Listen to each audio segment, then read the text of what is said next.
we are going to see a different subject, the current trends and cases in finance. It is completely different than what we have learned in international finance. Okay, so here and before I go ahead, I just wanted to uh, tell you all that your participation is required.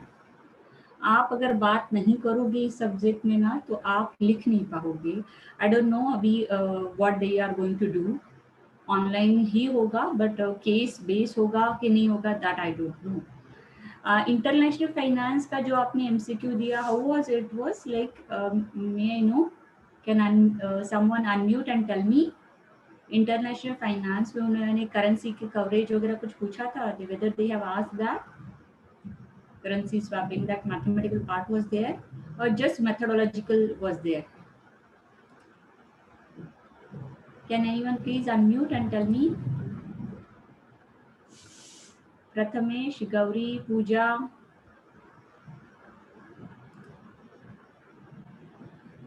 I can see here in participant list that you all are here, but nobody is talking.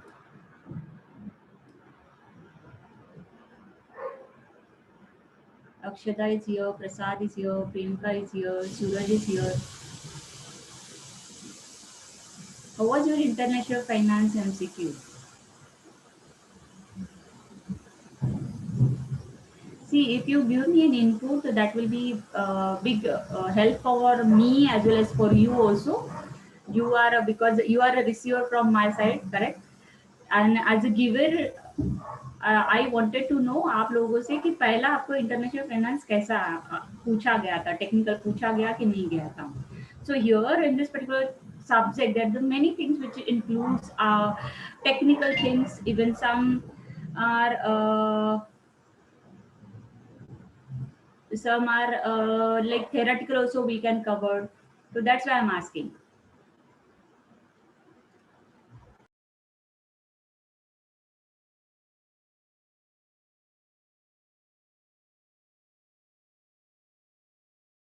Ma'am theoretically था ज्यादा.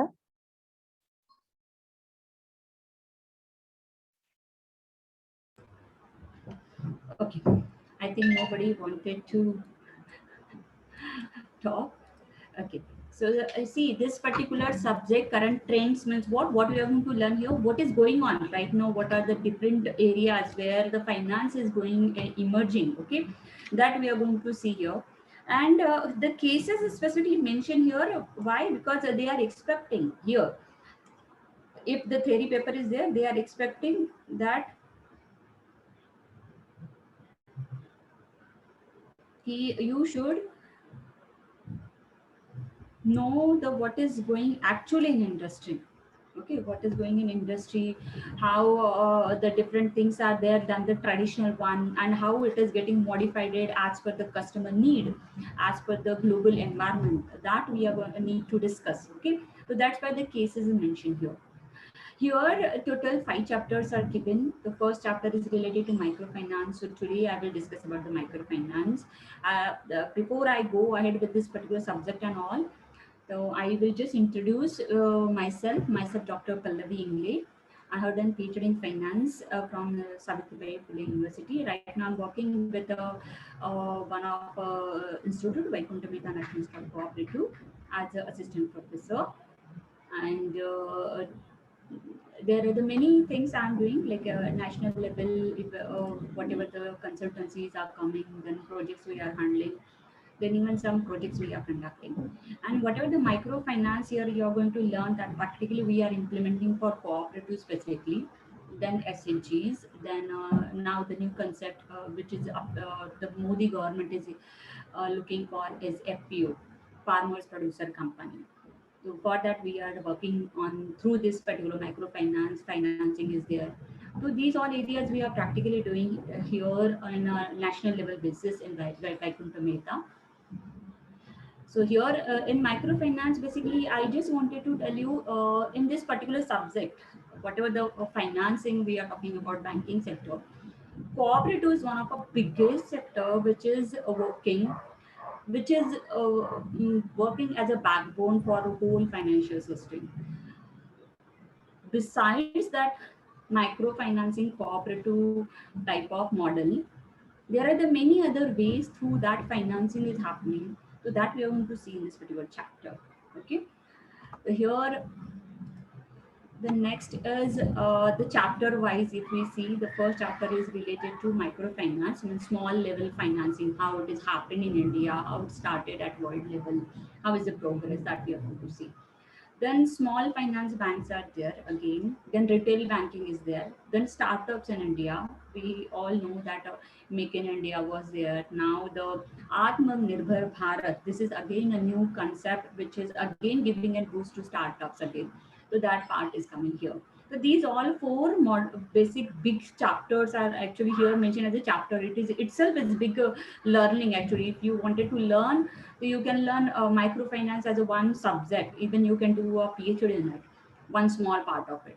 So here it is. We are going to just take a overlook. How is the microfinance? How is the small banking finance is working? Then retail banking, how is it? What is the role? Who all are there? How it works? And what are the development? To whom they are providing services? What kind of services? Same is with the startups. What are the startups are there? Then financing, then how it happens, how they can take finance, many things. So on the basis of this four base, we are supposed to discuss different cases which will be including financial management, which you have learned in the first year. Okay, financial management covers your capital structure, working capital, then your ratios, then your capital budgeting part. Okay, these all parts, yeah, fund flow, cash flow, fund flow. These all five modules are nothing but what your financial management and advanced financial management.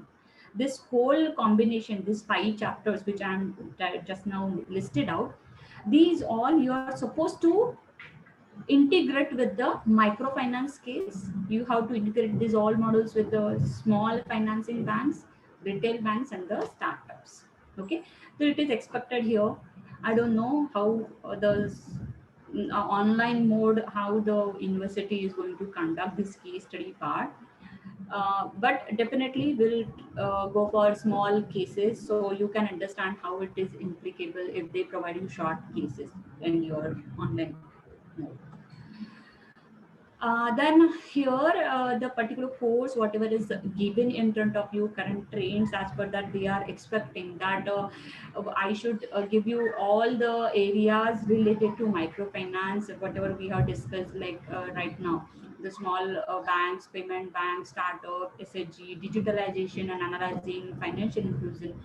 These all should be given you as an understanding part. Theoretical concept need to be taught to you. Then I am supposed to give you the small cases, or we actually I am not actually, you are supposed to discuss, you and me both. Okay, so here some cases I have already identified it, I will share with you. So it is expected that you should read at least once so we can discuss on it. Okay, then how the decision can be possible, how the decisions can be possible financially as well as a non-financial basis that you are supposed to do. And very important part, evaluate the financial impact. Whatever the case we are discussing related to that, how this particular case is having a financial impact, or it may be in the form of a microfinancial point of view, it may be from the point of view of payment bank, or it may be from the point of view of startup. Okay, so this is nothing but a main outcome is expected. So here that's why I'm expecting that you should supposed to give a reply. Okay, if you are not giving a reply, so the thing is what I'm not able to understand, huh? Please do talk.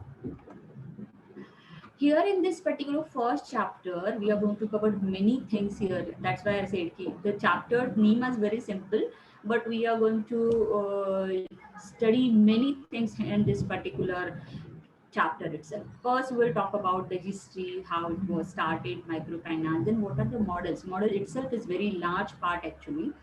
Then micro credit क्या है, फिर micro savings क्या है, फिर micro finance क्या है. Okay, then micro financial institution development of a microfinance in India, that we are going to see how they are developed.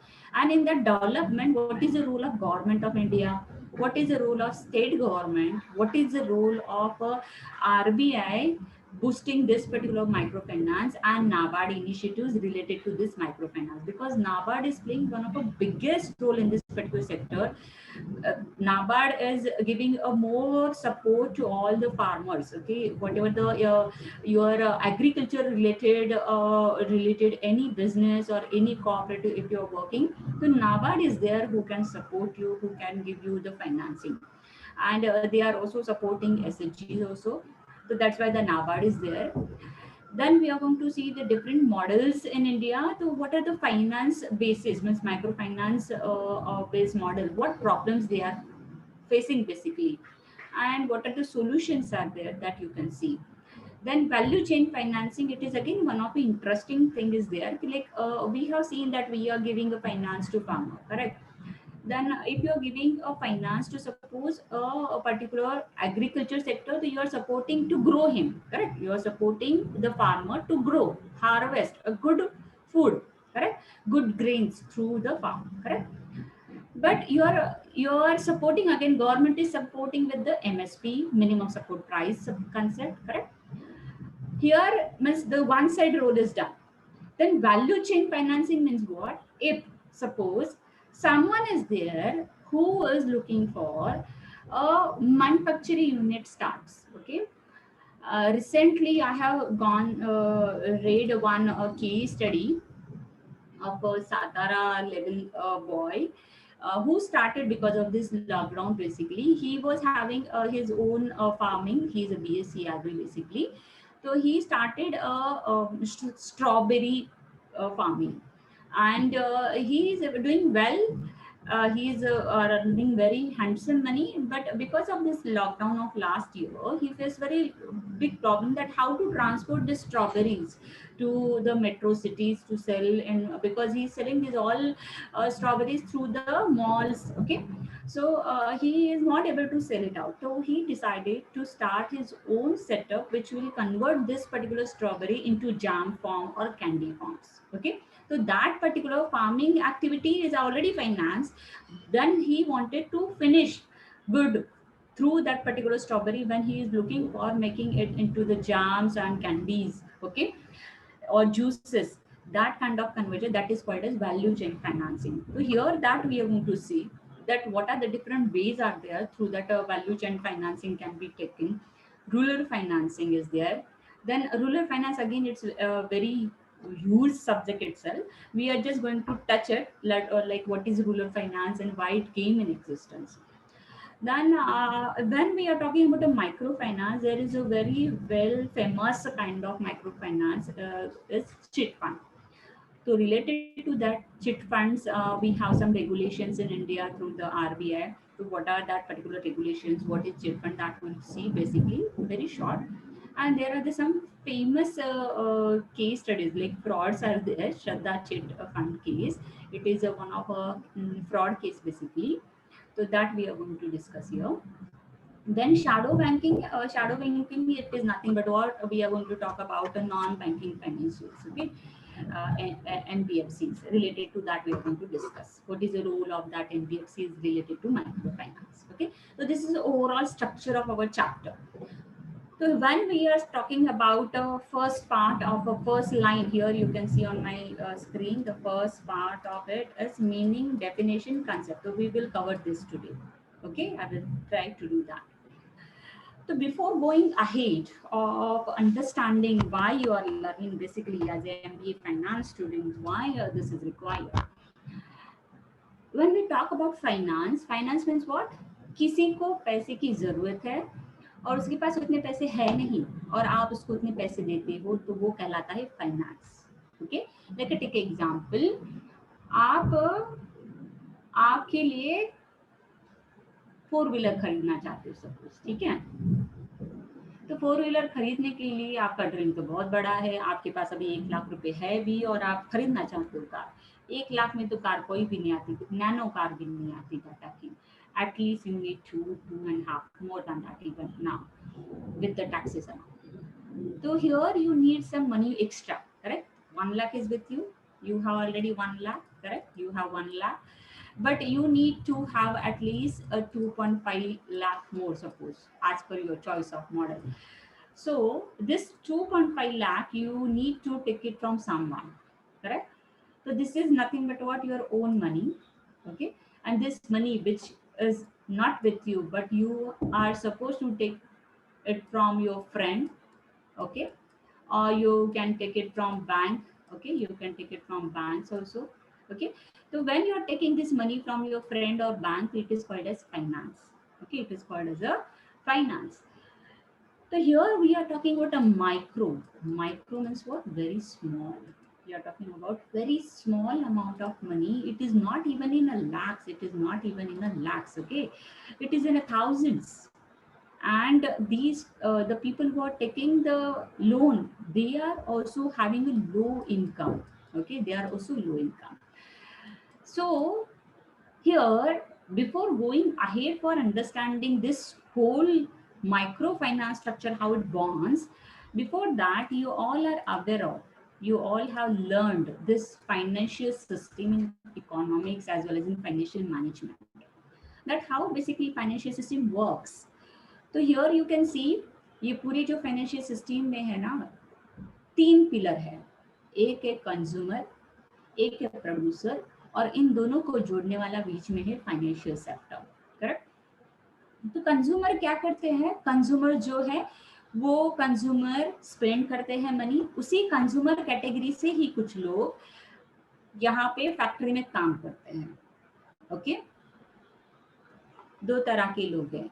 एक है जो बायर करके काम कर रहे हैं, okay, they are buyer, okay. And इसी में से कुछ लोग एम्प्लॉय भी है, करेक्ट? वो एम्प्लॉय भी है इसी किसी कंपनी में, करेक्ट? तो ये जो फाइनेंशियल सिस्टम है बेसिकली ये रन करता है बिजनेस एंटिटीज की वजह से. ये जो सिस्टम रन करता है वो बिजनेस एंटिटीज की वजह से पूरा साइकिल रन होता है. क्या होगा, यहाँ पे जो एम्प्लॉय काम कर रहा है उसको जैसे ही सैलरी मिलेगी वो क्या करेगा, वो कुछ बाय करेगा. He will converted into a buyer. Like take example, very simple. Grocery हम खरीदते हैं, दूध खरीदते हैं, डेली रूटीन में जो भी आप खरीदते हो तो हर वक्त आप क्या हो, बायर हो, करेक्ट? आप जैसे ही बायर बनते हो तो क्या होता है, आपका स्पेंडिंग जो है वो ऑटोमेटिक कंपनी के पास एज अ सेल्स करके आएगा, करेक्ट? डन. तो यही एम्प्लॉय जो है इसी में से, इसी एम्प्लॉय को जो भी सैलरी मिल रही, जो भी इनकम सोर्स है उसमें से वो क्या करेगा, कुछ पार्ट सेविंग्स में रखेगा, ओके? कुछ part they will like to save, correct? Because it is a human nature कि मेरे पास अगर आज 10,000 है तो उसमें से मैं 5,000 कम से कम सेव करना चाहूंगा. 5 नहीं तो मिनिमम 2,000 तो भी मैं सेव करना चाहूंगा, कि ताकि फ्यूचर में अगर मुझे कोई ज़रूरत पड़ती है, कोई बड़ी नीड आती है तो मैं उसको फुलफिल करूँ, करेक्ट? तो ये सेविंग करने के लिए वो क्या करता है, वो आइडेंटिफाई करता है डिफरेंट वेज. तो ये आया आपका finance sector. Finance sector again there are the many things are there. Share market आ गया, म्यूचुअल फंड आ गया, सब आगे, सब आगे, ओके? अब ये जितने भी यहाँ पे फाइनेंस सेक्टर्स में काम करने वाले वो सभी के सभी क्या करते हैं, ये जो आपने सेव किया हुआ मनी है वो बैंक्स को, बैंक इन बिजनेस हाउसेस को लोन देती है, करेक्ट? ये क्या होगा, इनको लोन मिलने के बाद ये इनका प्रोडक्शन बढ़ाएंगे, करेक्ट? इनके एम्प्लॉयज बढ़ाएंगे. तो क्या हो गया, प्रोडक्शन बढ़ा, कंजम्पशन बढ़ेगा, इनका सेल्स बढ़ेगा, आपका बाइंग कैपेसिटी बढ़ेगा क्योंकि यहाँ पे एम्प्लॉय बढ़ रहे हैं, करेक्ट? तो मीन सर्कुलर फ्लो है. जहां से आपने पैसे सेव किए, आपने खरीदा, बेचा, कुछ भी किया, तो क्या हो रहा है, पैसा घूम घूम के वहीं पे सर्कुलेट हो रहा है इकोनॉमी में. तो that is called as a circular flow of a system, okay? दूसरा एक पार्ट है सर्कुलर फ्लो में गवर्नमेंट का रोल. जैसे ही आप सेविंग करते हो वो सेविंग्स बैंक्स क्या करती है, फ्लोट कर देती है एज अ लोन. आप इसी सेविंग के जो भी आप इनकम कमा रहे हो इंडियन इकोनॉमी में, उसके ऊपर every country charge a tax. Exception is, आज पर my knowledge, Dubai don't charge any tax, okay? वहाँ पे जो भी आप अर्न करते हो वो कम्प्लीटली टैक्स फ्री है. तो जो आप इनकम कमाते हो उसके ऊपर टैक्स लगता है, correct? As a individual, business house, any everybody need to pay the tax, correct? तो जैसे आप टैक्स भरते हो तो गवर्नमेंट क्या करता है, उसमें से फिर से इन्हीं इंफ्रास्ट्रक्चर डेवलपमेंट के लिए, जैसे इनके लिए ट्रांसपोर्ट बनाओ, इनके लिए स्कीम्स दो, जैसे मुद्रा लोन है, जैसे आप हमारा जो मेक इन इंडिया का स्कीम है उसके अंदर जो कम इंटरेस्ट रेट पे जो लोन दिया जा रहा है, ये सबके लिए ये पैसा यहाँ पे लगाएगा government, okay?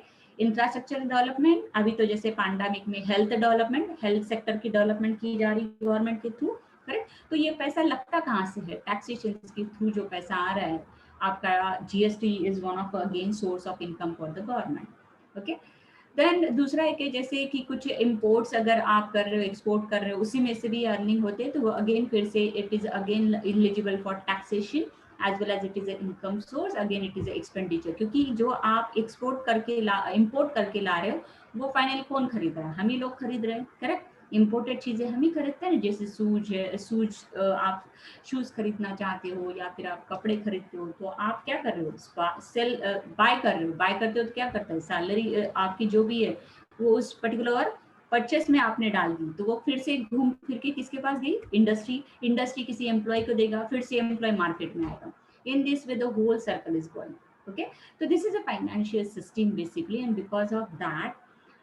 Because of that only the whole system is revolving around rupee. Okay, and the whole system needs finance. It may be your individual person, okay, और इट मे बी बिजनेस। जैसे business को expansion करना है, उसको finance चाहिए।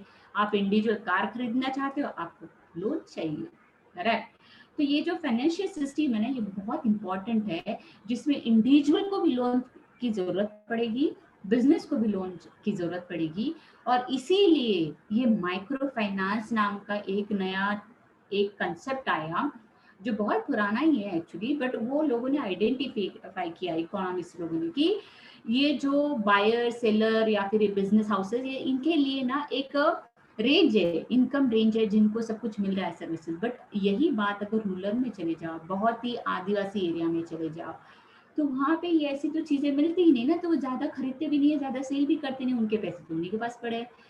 और दूसरा सबसे बात इंपॉर्टेंट, उनके कोई जरूरत होती है तो उनको फाइनेंस देने वाला कोई है नहीं। ओके, तो ये सिस्टम बताने का मेरा रीजन यही है कि इंडिविजुअल और बिजनेस दोनों को लोन की जरूरत है, और इसी के लिए फाइनेंस सेक्टर बढ़ गया।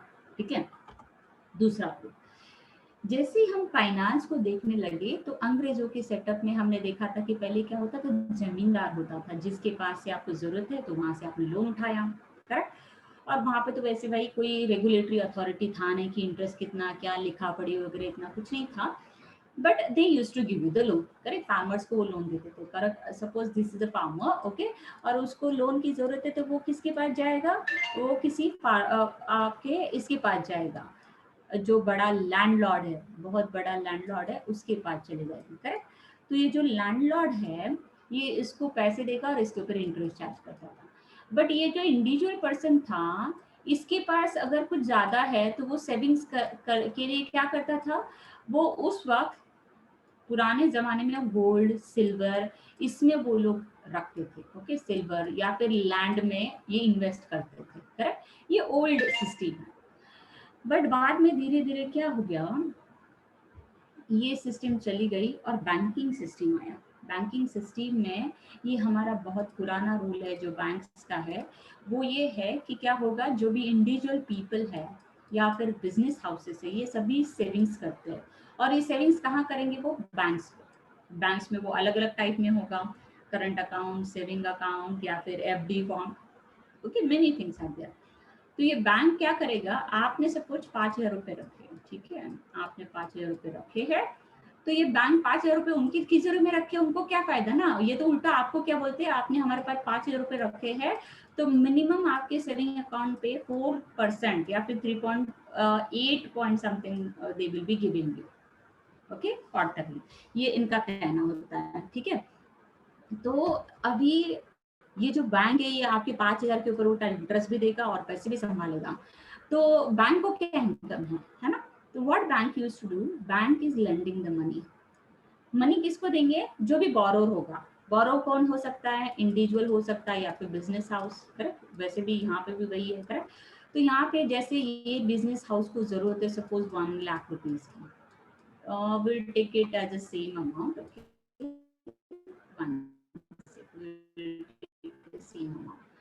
ये जो business house they are also in need of 5K, okay.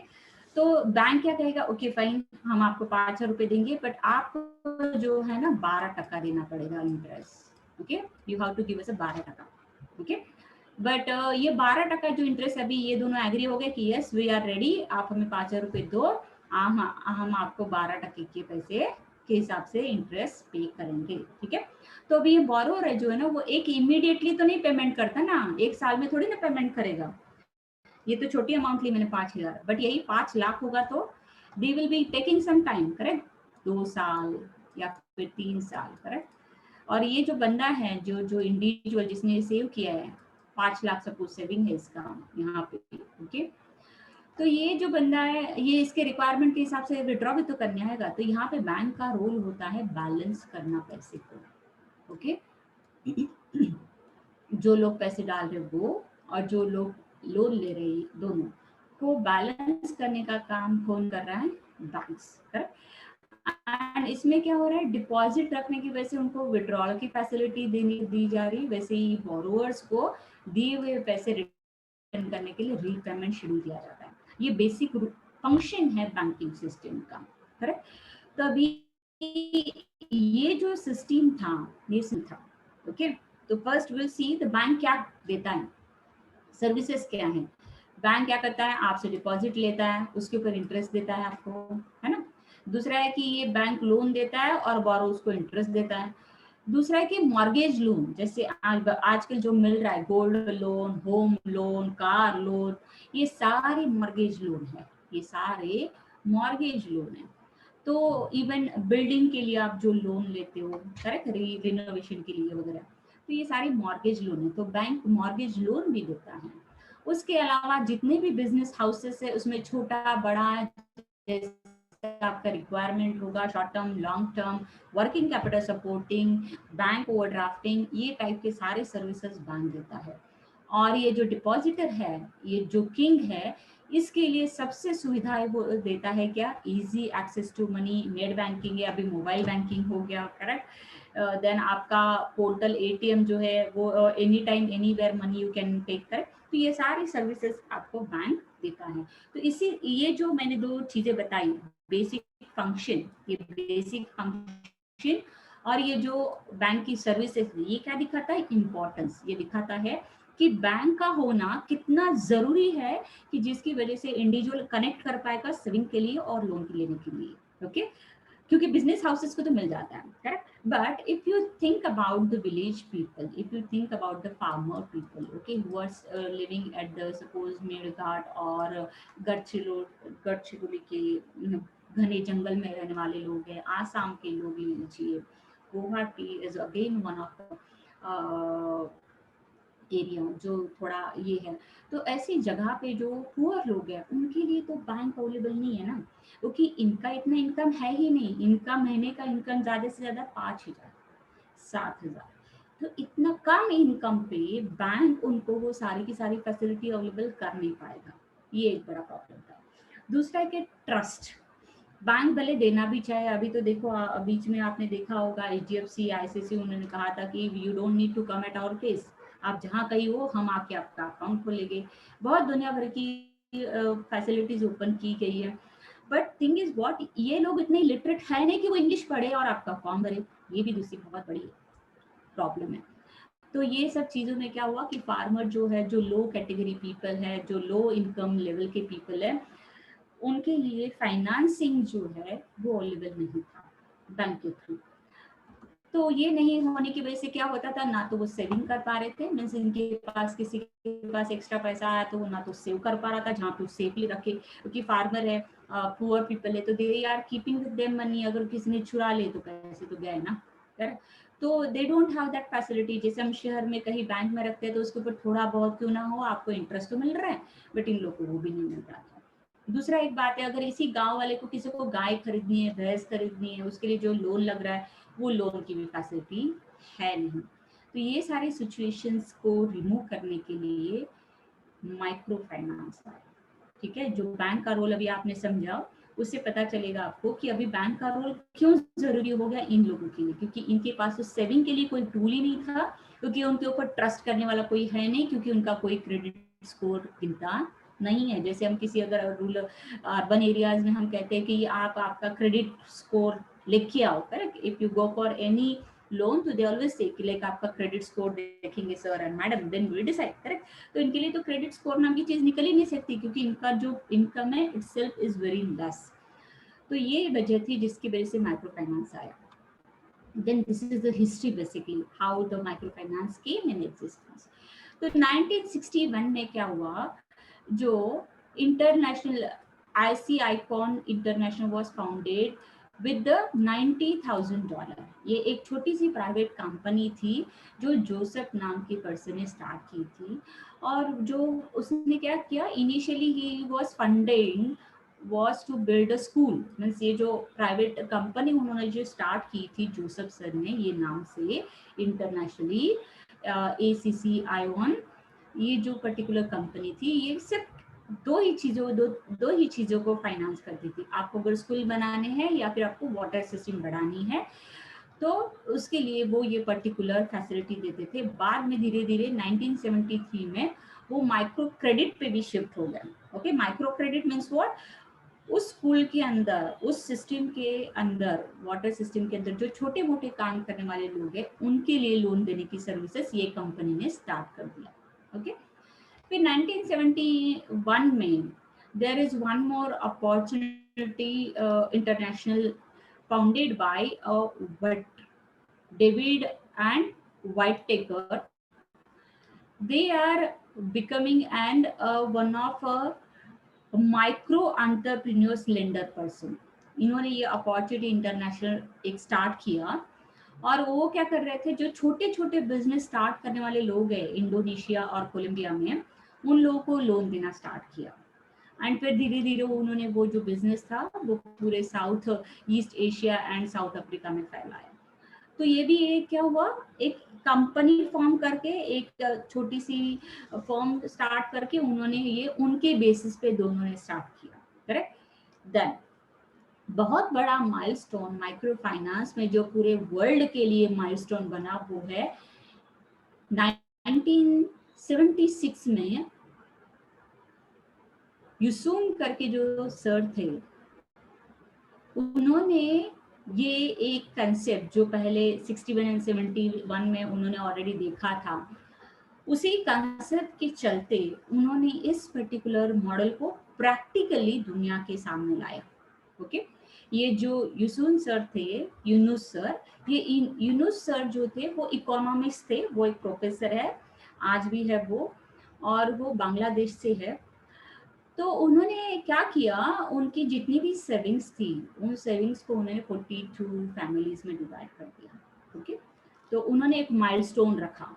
Then 1983 में यही सर ने, यूनुस सर ने ग्रामीण बैंक निकाली, जो वर्ल्ड की सबसे पहले बनी हुई ग्रामीण बैंक थी, और वो वन ऑफ अ माइलस्टोन बनी। ठीक है, देन अभी फिर से 1992 में क्या हुआ, जो ये इंटरनेशनल कंपनी जो शुरू हुई थी, उसी को आगे लेके जाके उन्होंने क्या किया, माइक्रो फाइनेंस इंस्टीट्यूशन में कन्वर्ट कर दिया, और उसको as a non profit organisation में उसको चलाना चालू किया। मीन जो पहले ऑर्गेनाइजेशन प्रॉफिट लेके, इंटरेस्ट लेके चलाती थी, उसको उन्होंने क्या कर दिया, नॉन प्रॉफिट ऑर्गेनाइजेशन में कन्वर्ट कर दिया। देन 1997 में क्या हुआ, the national micro finance bank in Tanzania, ये तंजानिया का एग्जाम्पल है, उन्होंने भी एक ऐसे माइक्रो फाइनेंस कंपनी स्टार्ट की। फिर उसी में ही डच बैंक्स भी आई जो माइक्रो फाइनेंस में चली, और उन्होंने इन्वेस्टमेंट स्टार्ट किया। देन ग्रामीण foundation again came in 97 in US. तो ये ऐसे धीरे धीरे एक जो है बड़े बड़े माइलस्टोन रखे गए माइक्रो फाइनेंस में। यहाँ पे कहीं पे भी फिलहाल इंडिया नहीं था। अब इंडिया धीरे धीरे after 1996 India came in micro finance. Up to that India was not there in micro finance.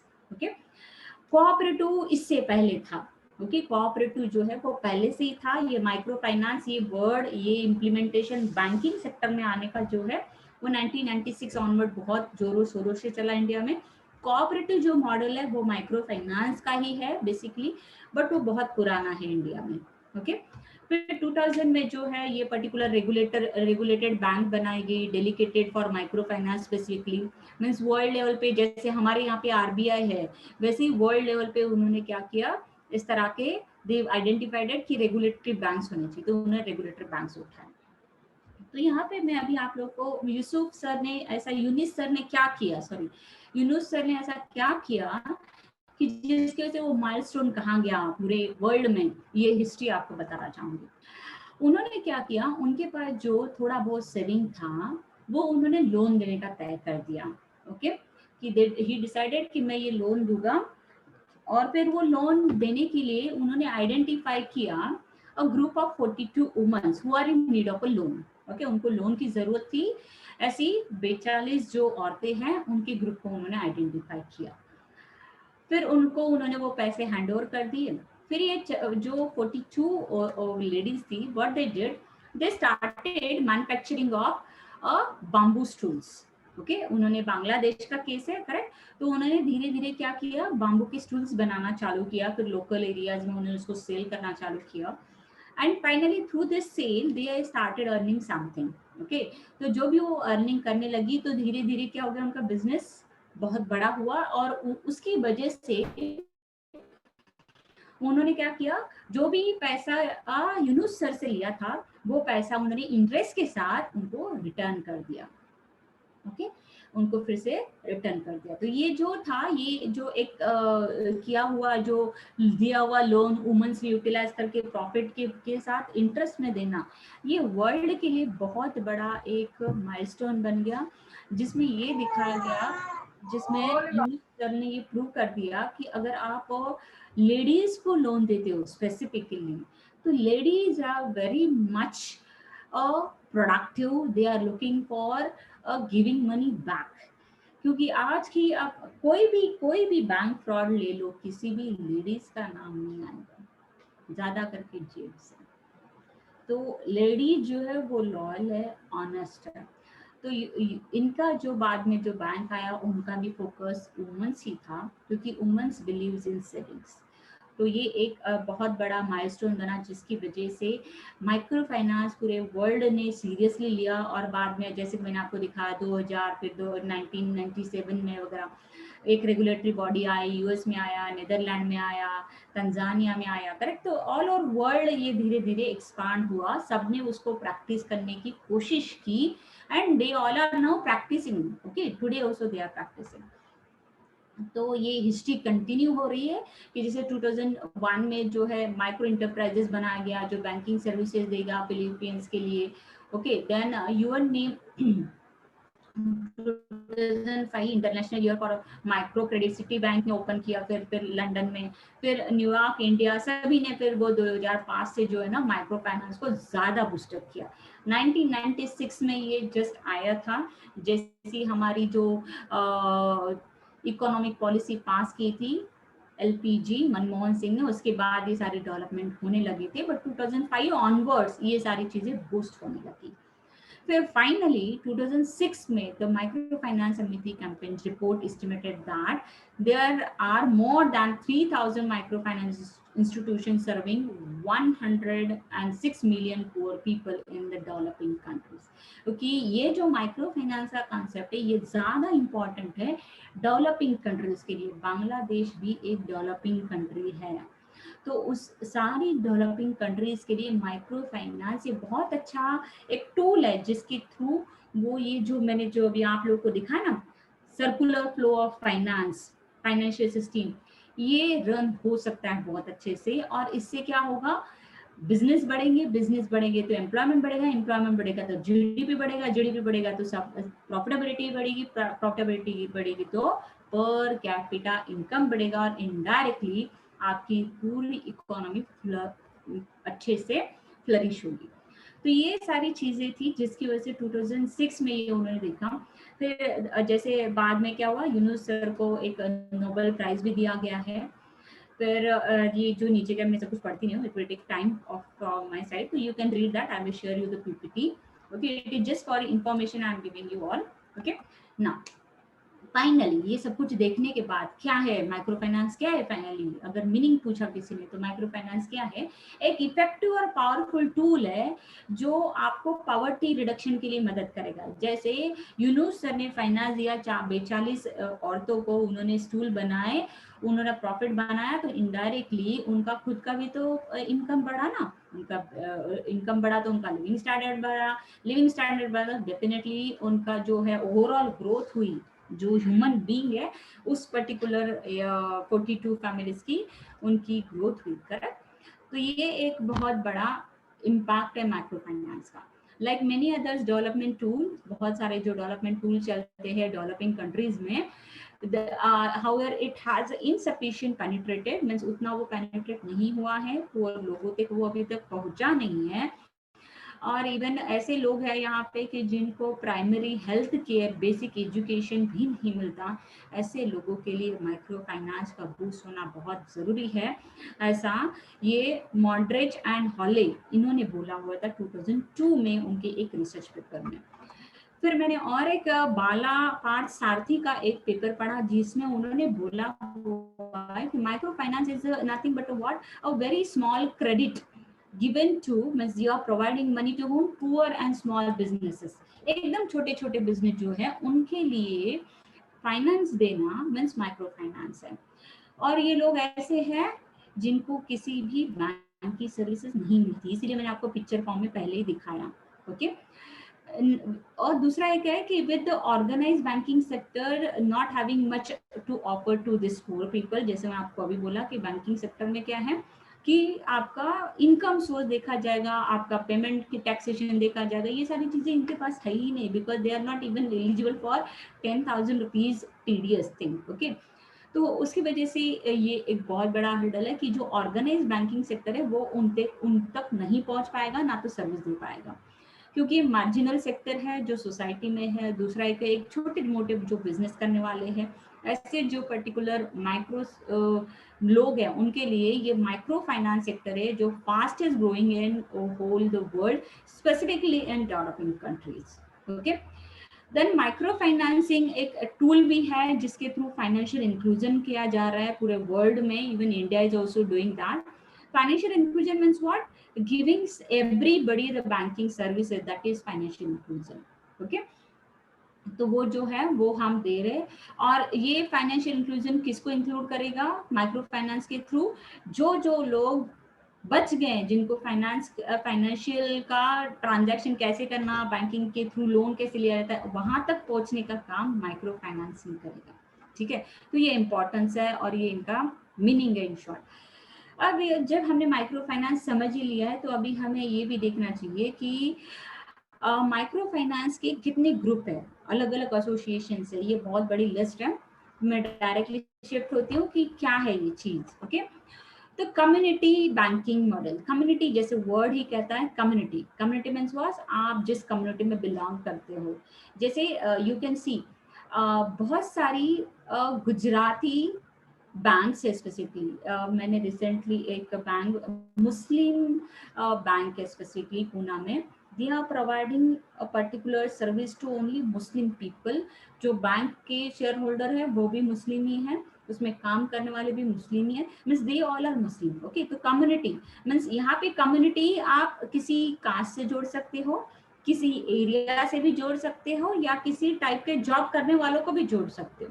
जैसे रिसेंटली मैंने एक ट्रेनिंग प्रोग्राम लिया जोरास्ट्रियन कोऑपरेटिव बैंक की, they are giving means they all are having more Parsi people with them. तो this is again community banking model, okay, but they are registered under cooperative basically. But ऐसा जो भी model जो formal version of association model में आएगा किसी community को base करके, वो कहलाएगा आपका कम्युनिटी बैंकिंग मॉडल। तो ये बैंकिंग मॉडल क्या करेगा बेसिकली, ये क्या करता है कि आपका जो भी पर्टिकुलर पैसा है through this particular form, semi formal और formal institution depend on the location, ये जो पर्टिकुलर बैंक के सेमी फॉर्मल होगा या फिर फॉर्मल से होगा, इट डिपेंड्स, ओके, कि कौन से लॉ में उसको रजिस्टर होना है नहीं होना, या फिर इनफॉर्मल भी चल सकता है ये। ये जो पर्टिकुलर सेमी इनफॉर्मल जो इंस्टीट्यूशन है ये govern by the community is form, जिस कम्युनिटी के अंदर वो फॉर्म किया गया है, जैसे मैंने आप लोगों को मुस्लिम लोगों का कम्युनिटी का एग्जांपल दिया या फिर फारसी लोगों का, अगर उन्होंने किसी भी लॉ के अंदर उस कोऑपरेटिव को अगर या फिर उस पर्टिकुलर सिस्टम को, पैसे की लेन देन करने वाले सिस्टम को अगर कहीं पे भी नहीं रखा होगा, अगर लॉ में नहीं रखा है, तो क्या होगा, वो govern by the community is formed, means एक पर्टिकुलर कम्युनिटी फॉर्म होगी with the help of NGO, किसी एनजीओ के थ्रू हेल्प लेके वो एक कम्युनिटी एक पर्टिकुलर गवर्निंग स्ट्रक्चर बनाएगी और they will train the people, mean जो लोग इस कम्युनिटी को चलाने वाले, ये कम्युनिटी बैंकिंग को चलाने वाले, उनको ट्रेन किया जाएगा कि वो फाइनेंशियल एक्टिविटी करे, मीन्स बैंकिंग की, जैसे बैंकिंग का दो ही है ना काम, पैसे लेना और पैसे लेंड करना और वो रिकवर करना और इनको देना रिटर्न, करेक्ट। तो ये एक्टिविटी कैसे है, रिकॉर्डिंग कैसे हुआ, कैसे चलेगा, किसको कैसे पैसे देने हैं, कैसे चेक करना है, ये सारी चीजें ये एनजीओ के थ्रू मींस हैंड होल्डिंग करके वो सीखेंगे, ठीक है। देन फाइनली क्या होगा, this institution have a saving component and income generating project, means किसी को लेंडिंग करेंगे या फिर सेविंग्स करेंगे। धीरे धीरे क्या होगा, ये financial capacity group is develop, means उनका खुद का इंटरनल कैपेसिटी बढ़ जाएगा, उनको ये सब कुछ कैसे रन करना है, सेविंग और इनकम जनरेटिंग प्रोजेक्ट, ये पता चल जाएगा। फिर ये जो है finally community manage loan fund एक बनेगा उनका एक, फिर village saving and loan association, इस फॉर्म में उसको क्लासिफाइड किया जाता है बाद में जैसे वो बड़ी होने लगती है। तो इसका एक एग्जाम्पल है royal bank of Scotland foundation in India, आप इसके वेबसाइट में जाके देख सकते हो कि उन्होंने माइक्रो फाइनेंसिंग के अलग अलग प्रोग्राम्स किए, जिसके अंदर वो इंडिया में जो भी poorest communities across the India है उनके लिए वो लोन दे रहे हैं और वो कम्युनिटी बेस्ड दे रहे हैं, okay. And they are training them, okay, they are training them the people, ये इसको कैसे रन करना है, क्या करना है, मीन्स वो उनके खुद के लोग भी नहीं लगा रहे, वहाँ के ही लोगों को उस पर्टिकुलर कम्युनिटी बैंकिंग मॉडल में एम्प्लॉय बना रहे और वही लोग उन्हीं का ही पैसा मैनेज कर रहे हैं। ये सिर्फ क्या है, रॉयल बैंक ऑफ स्कॉटलैंड क्या कर रही है फाउंडेशन, ये उनको हैंड होल्डिंग दे रहा है कि आप चलाओ, ओके। क्योंकि ये लोग तो SBI, Maharashtra bank, ICIC, Axis bank, ये बड़ी बड़ी बैंक को एक्सेस नहीं कर पाते क्योंकि उनके पास वो इंफ्रास्ट्रक्चर भी नहीं है और दूसरी बात उन लोगों को उतना पता भी नहीं है, ओके। देन कोऑपरेटिव, ये तो बहुत ही बड़ा है और ये जो स्ट्रक्चर है इंडिया लेवल में आज अगर आप देखोगे तो करोड़ों कोऑपरेटिव्स है, वर्ल्ड में सबसे ज्यादा कोऑपरेटिव्स इंडिया में है, ओके। आप कोऑपरेटिव में सिर्फ बैंकिंग पॉइंट ऑफ व्यू से मत देखिए, आप देखोगे लेबर यूनियन, लेबर कोऑपरेटिव्स है, एम्प्लॉय कोऑपरेटिव्स है, विवर कोऑपरेटिव्स है, fishers cooperative means fishing community जो है उनके भी खुद के कोऑपरेटिव्स हैं, इवन आपके जो फार्मर्स हैं उनके खुद के कोऑपरेटिव्स है, फिर बनाना वालों के स्पेशल, कॉटन वालों के स्पेशल ऐसे यूनियंस बने हुए हैं। तो कोऑपरेटिव मॉडल इंडिया में बहुत बड़ा है। तो कोऑपरेटिव मॉडल है क्या चीज, कोऑपरेटिव मॉडल है क्या कि इसमें क्या होता है, autonomous associations of people, means voluntarily लोग साथ में आते हैं, साथ में काम करने की इच्छा रखते हैं और सबका कॉमन एक गोल है और common social and economic cultural needs है, जिसकी वजह से ये सब मिलके काम करना चाहते हैं, ठीक है। अब जब ऐसे ये लोग साथ में आते हैं तो ये कोऑपरेटिव फॉर्म करते हैं, ये कोऑपरेटिव लॉ के अंदर रजिस्टर होता है और हर स्टेट का कोऑपरेटिव लॉ अलग है, जैसे स्टेट महाराष्ट्र स्टेट का कोऑपरेटिव लॉ अलग है, आप गुजरात जाओगे तो गुजरात का कोऑपरेटिव स्टेट लॉ अलग है। कोऑपरेटिव जो है वो स्टेट लेवल पे गवर्न होती है और उनका लॉ भी स्टेट के हिसाब से चलता है। तो ये जो कोऑपरेटिव, इसके फायदे क्या है, अगर सपोज एक एग्जांपल, ये फार्मर्स है, फार्मर लोग एक साथ आए हैं जो केली या फिर हमारे यहाँ पे ज्यादा राइस है सपोज, तो राइस के जो भी फार्मर्स है वो टुगेदर आए और they decided to form a cooperative, okay. तो इसमें क्या है, ये कोऑपरेटिव के ओनर रहेंगे, वो शेयर होल्डर रहेंगे, मींस वो खुद के ओनर है और इसके बदले में जैसे इक्विटी शेयर सभी को पता है फाइनेंस के है तो उनको इक्विटी शेयर मिलेगा, अगर as they are having equity share उनको प्रॉफिट मिलेगा, ओके। और सबसे इम्पोर्टेंट बात है, ये कोऑपरेटिव के थ्रू क्या होगा, जो भी लोकल रिसोर्सेस है वो सारे के सारे मोबिलाइज हो गए और सबसे इम्पोर्टेंट बात, माइक्रो सेविंग्स जो है वो सारी की सारी इस कोऑपरेटिव में सेव की जाएगी और ये कोऑपरेटिव के थ्रू वो छोटे छोटे लोन लोगों को देगी, ठीक है। तो ये कंसेप्ट है कोऑपरेटिव मॉडल का। इसमें क्या है, कोऑपरेटिव मॉडल क्यों सक्सेसफुल है, that is a different story, some are not that much successful, but ये सक्सेसफुल क्यों रहा है, क्योंकि क्या होता है ना, पीयर प्रेशर रहता है। जैसे मैं इसी गांव में, जैसे टेक एग्जांपल, मैं यहाँ की मुलसी की रहने वाली हूँ और मुलसी के गांव में मेरा कोऑपरेटिव में एक मैं शेयर होल्डर हूँ और वहां से मैंने लोन लिया है, ठीक है, कल मैं वहां का लोन नहीं दूंगी तो क्या होगा, मेरा तो होम टाउन मुलसी है ना, तो पीयर जो प्रेशर है, वहाँ के जो रहने वाले लोग हैं वो क्या जानते हैं कि ये मैडम हमारी मुलसी गांव की है और इन्होंने पैसे नहीं दिए। ये जो पीयर प्रेशर है वो कंटिन्यूस बना रहता है और इसकी वजह से क्या होता है कि लोग कोऑपरेटिव के जिस जो लोअर लेवल कोऑपरेटिव है वहाँ पे डिफॉल्टर बहुत कम है। ओके, दूसरा है कि एज ए बिलोंगिंग ये मेरे ही गांव की कोऑपरेटिव है तो people like to save the money. Okay, people like to save the money, क्योंकि ये जो आप एक बार मेंबर बनते हो तो मेंबर को भी ये कंपलसरी कि आपने सेविंग भी करना जरूरी है, आप लोन लो ना लो बट आपको सेविंग करना जरूरी है। और एक है कि आप जो क्रेडिट वर्दीनेस है, ये कोऑपरेटिव क्या करते हैं, आपने कितना सेव किया उसके हिसाब से डिसाइड करेंगे आपको लोन कितना देना है। क्योंकि यहाँ पे कोऑपरेटिव मॉडल में क्या होता है ना, आपने जितना सेव किया है उसके हिसाब से पैसे दिए जाएंगे। जैसे मैंने सेव अगर 50 किया और मांग रही हूँ 2 लाख, नहीं, मैंने 2 लाख सेव किए होंगे तो उसके हिसाब से मुझे 1.5 लाख रुपए लोन दे सकते हैं। ओके, तो ये एक कोऑपरेटिव का है कि वो प्रेशर भी है, एक क्रेडिट वर्थिनेस भी है। ओके, तो यहाँ पे मैंने एक एग्जांपल दिया है पैक का, प्राइमरी एग्रीकल्चर कोऑपरेटिव, जो सारी दुनिया भर में अपने इंडिया में चल रही है। प्राइमरी मीन्स प्राइमरी में this is very basic cooperative model. एक जो भी हम कोऑपरेटिव बैंकिंग स्ट्रक्चर देखते हैं ना, इसमें सबसे लोअर साइड में जो काम करती है ग्राउंड लेवल पे, काम लेवल पे, वो ये है जो सारे लोगों को, फार्मर्स लोगों को कनेक्ट करती है, उनसे पैसा लेती है और उनको पैसे लेंड करती है। जो भी आपने बीच में सुना होगा कि गवर्नमेंट ने ये लोन वेवर ऑफ कर दिया, ये लोन वेवर ऑफ कर दिया, तो ये जो लोन वेवर ऑफ हो रहे हैं ना, इसके पैसे जो गवर्नमेंट डिसबर्स करता है तो उसमें कहीं ना कहीं ये पैक का भी रोल है जिसके थ्रू ये पैसे वेवर ऑफ किए जाते हैं, इनके थ्रू ये पैसे उनको रिटर्न किए जाते हैं। ओके, तो ये मॉडल बहुत सक्सेसफुल है हमारे इंडिया में। दूसरा है कि ग्रामीण बैंकिंग मॉडल, ये ग्रामीण बैंकिंग मॉडल है, इनको बनाने वाला तो बहुत, जैसे मैंने अभी थोड़ी देर पहले बोला कि जिसने वर्ल्ड का माइलस्टोन रखा वो है यूनुस सर। उन्होंने ये पहले, सबसे पहले ये ग्रामीण बैंक का मॉडल निकाला, उन्होंने भी सबसे पहले बांग्लादेश में ये मॉडल स्टार्ट किया। और ये मॉडल का बेसिक थिंकिंग यही है कि हम जॉइंट लायबिलिटी पे चलेंगे। मीन्स मैं ऐसा नहीं कि मैं अकेली रिस्पॉन्सिबिलिटी लेती हूँ लायबिलिटी, ये जॉइंट लायबिलिटी पे चलेगा। वो प्रमोट करता है ह्यूमन राइट।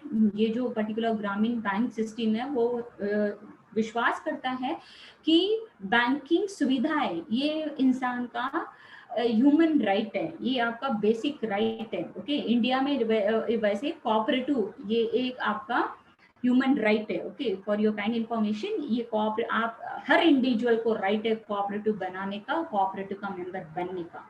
वैसे ही बांग्लादेश में उन्होंने ये बोला है कि ग्रामीण बैंकिंग के अंदर प्रमोट मीन्स देना, उनको क्रेडिट मिलना, ये उनका ह्यूमन राइट है। तो यहाँ पे they are basically what they believe on that the जो भी पुअर पीपल है उनका जो स्किल है वो अनयूटिलाइज है, उसको यूटिलाइज किया जाए, उनको और प्रमोट किया जाए तो वो वंडर्स कर सकते हैं। जैसे उन्होंने लेडीज को प्रमोट किया और उन्होंने बहुत अच्छा बिजनेस चलाया।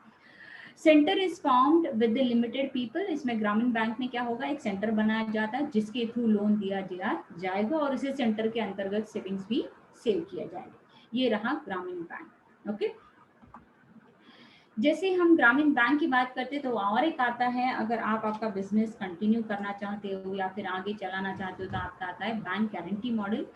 बैंक गारंटी मॉडल क्या है कि जैसे आप कहीं लोन लेने जाते हो, ओके, तो you need someone who can guarantee you, correct.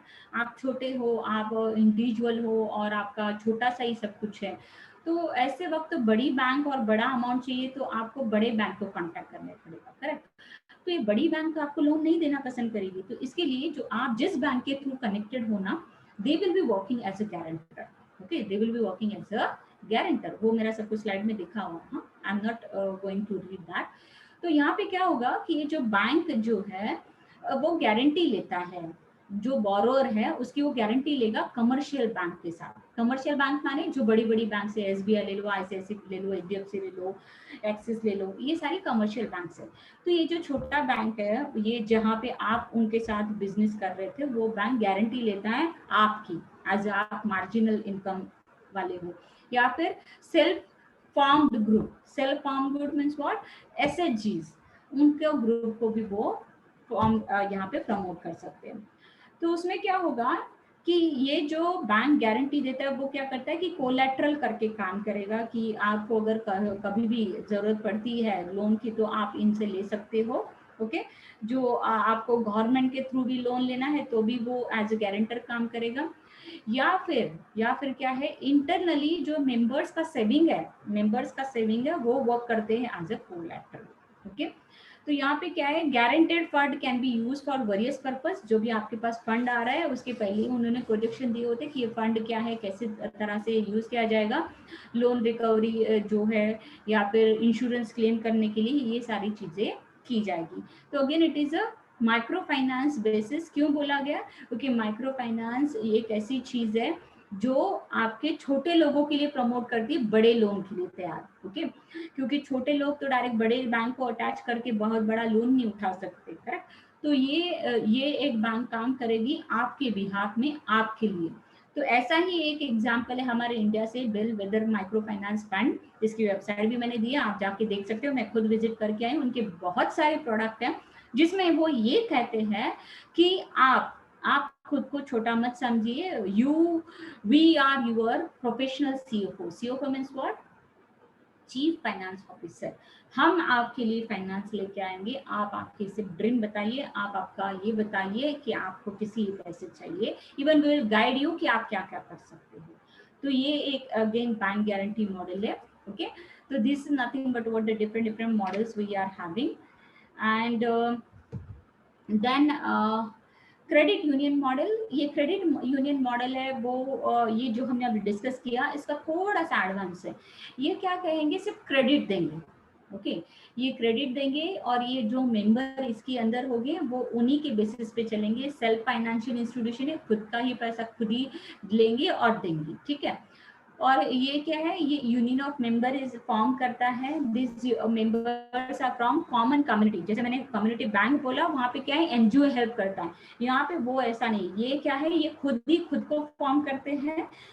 और ये जो जनरली मेंबर आते हैं वो same community mean same type of cadre of people हो गए, जैसे फार्मर आ गए, या फिर सारे वहाँ के रहने वाले लोकल लोग आ गए, ऐसे। Okay, they agree to save together and give a loan. Okay, और वो जिसको भी लोन देंगे वो भी उन्हीं के इसमें देंगे। Okay, each other at the nominal rate, वो बाहर वालों को लोन नहीं देते। ये एक खासियत है क्रेडिट यूनियन बैंक का कि मॉडल का, वो किसी और को लोन नहीं देते, वो उन्हीं उनके जो मेंबर है उन्हीं को लोन देते हैं। ओके, तो ये एक बहुत बड़ा फायदा है इनका as compare to cooperative and credit unions are democratic and non profit in financial cooperative. ये दोनों के दोनों जो है उसके हिसाब से देखा गया तो ये जो है क्रेडिट यूनियन बैंक जो है ये बेसिकली बिलीव करता है नॉन प्रॉफिट ऑर्गेनाइजेशन पे, वो ज्यादा इंटरेस्ट अर्न करने पे बिलीव नहीं करते। क्योंकि जैसे कि मैंने आप पहले बोला कि बैंक कैसे अर्न कर रहा है, by taking a interest margin. आपको 4% देता है, उनसे 12% लेता है, करेक्ट। तो खुद के खर्चे निकाल के प्रॉफिट भी बना रहा है, करेक्ट। तो इसीलिए ये जो क्रेडिट यूनियन जो है वो नॉन प्रॉफिट में आता है, वो ज्यादा डेमोक्रेटिक भी है, क्योंकि यहाँ पे आपको फ्रीडम मिल रहा है। ओके, क्योंकि ये मेंबर उन्हीं के हैं, उन्हीं को ही पैसे उन्हीं को ही दिए जा रहे हैं। ओके, तो here we will stop. Okay, because intermediate इसके आगे 3-4 मॉडल है मेरे, तो it will take more half an hour, so we'll take it tomorrow. Okay, tomorrow we'll continue from the same. Okay, any question?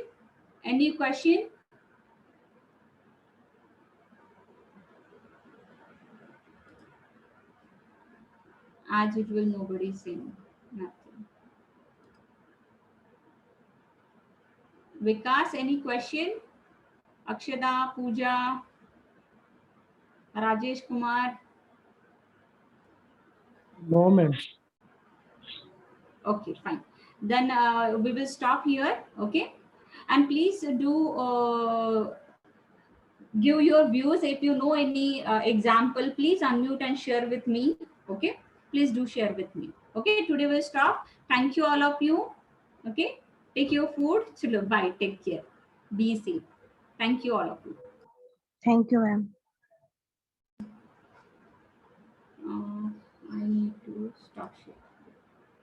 Thank you all of you. Thank you. You can leave. Thank you. Bye. Thank you.